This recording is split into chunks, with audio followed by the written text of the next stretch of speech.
विजयी गाथा। भाइयों और बहनों, आज हम सब एक बहुत ही पावन कथा सुनने जा रहे हैं। यह है गणेश विसर्जन की कथा, जो केवल एक धार्मिक परंपरा नहीं बल्कि भगवान और भक्त के बीच गहरे प्रेम का प्रतीक है। भाद्रपद मास की चतुर्थी को हर घर, हर गली, हर चौक में गणपति बप्पा का स्वागत किया जाता है। प्रतिमा घर आती है तो वातावरण बदल जाता है। भक्ति, उत्साह और आनंद चारों ओर फैल जाता है। 10 दिनों तक हम गणेश जी की पूजा करते हैं, भजन गाते हैं, आरती करते हैं और उन्हें परिवार का सदस्य मानकर सेवा करते हैं। लेकिन चतुर्दशी आते ही हम सबको बप्पा का विसर्जन करना पड़ता है।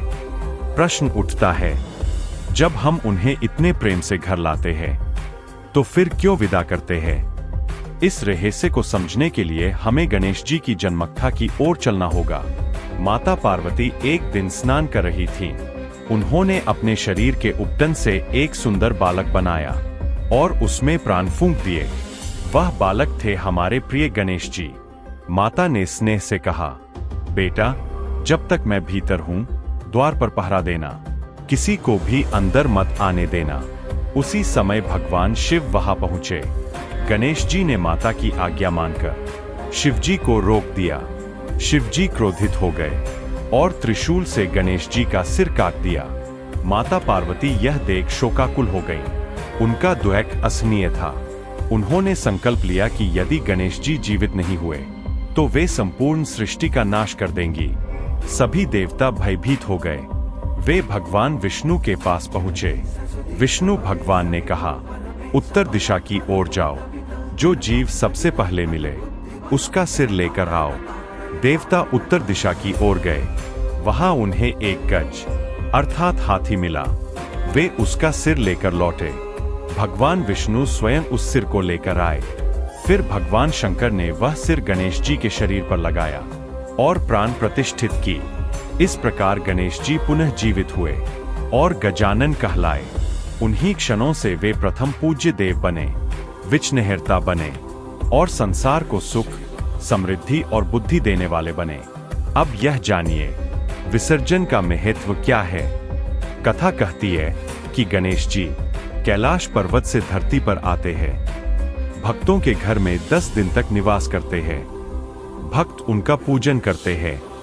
लेकिन 10वें दिन वे स्वयं लौटना चाहते हैं, क्योंकि वे हमें संदेश देते हैं, हे भक्तों, यह शरीर मिट्टी का है।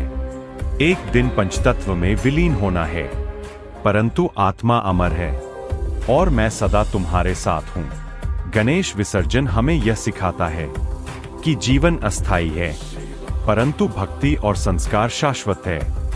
विसर्जन केवल प्रतिमा को जल में प्रवाहित करना नहीं है, यह अपने भीतर की बुराइयों का विसर्जन है, अहंकार का विसर्जन है, दुख और नकारात्मक विचारों का विसर्जन है। जब हम बप्पा की प्रतिमा को जल में छोड़ते हैं तो हमें भी यह संकल्प लेना चाहिए कि हम अपने जीवन की बुराइयों को छोड़ देंगे और पवित्रता को अपनाएंगे। यही कारण है कि जब हम विसर्जन करते हैं तो पुकारते हैं, गणपति बप्पा मोरया, पुढच्या वर्षी लवकरिया। इसका अर्थ है कि बप्पा भले ही जल में विलीन हो जाए, लेकिन वे हमारे दिल से कभी दूर नहीं जाते। वे हर वर्ष आते हैं, हमारे घरों में सुख और समृद्धि लाते हैं। तो भाइयों और बहनों, गणेश विसर्जन कोई विदाई नहीं है, यह तो एक नए मिलन का वचन है। त्याग और अनासक्ति की शिक्षा है। यह हमें सिखाता है कि जीवन क्षण भंगुर है, परंतु ईश्वर का आशीर्वाद अमर है।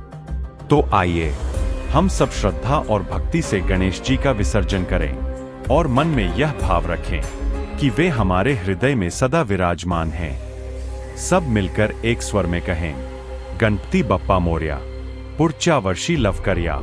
अगर आपको हमारी यह कथा अच्छी लगी हो और आगे ऐसे ही वीडियो को देखने के लिए चैनल को लाइक, शेयर और सब्सक्राइब करना ना भूलें। भगवान गणेश आप सभी के जीवन में सुख, समृद्धि और बुद्धि का आशीर्वाद बनाए रखें।